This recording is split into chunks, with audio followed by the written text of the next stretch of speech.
emergence of the Omicron variant has understandably captured global attention. At least 23 countries from 5 of 6 WHO regions have now reported cases of Omicron, and we expect that number to grow. WHO takes this development extremely seriously, and so should every country. But it should not surprise us. This is what viruses do. And it's what this virus will continue to do as long as we allow it to continue spreading. We're learning more all the time about Omicron, but there is still more to learn about its effect on transmission, severity of disease, and the effectiveness of tests, therapeutics, and vaccines.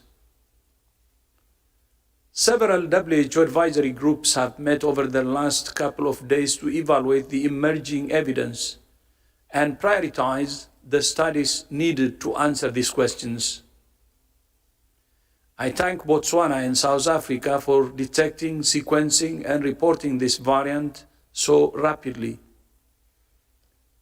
It's deeply concerning to me that those countries are now being penalized by others for doing the right thing.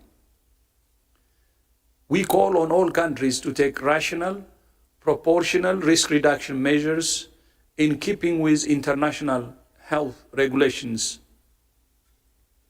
This includes measures to delay or reduce the spread of the new variant, such as screening of passengers prior to traveling and/or upon arrival, or the application of quarantine to international travelers.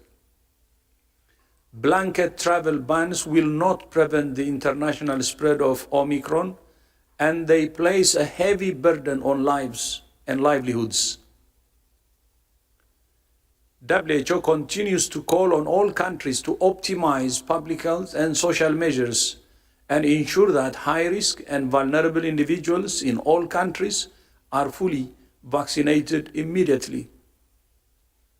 At the same time, we must not forget that we are already dealing with a highly transmissible, dangerous variant, the Delta variant, which currently accounts for almost all cases globally.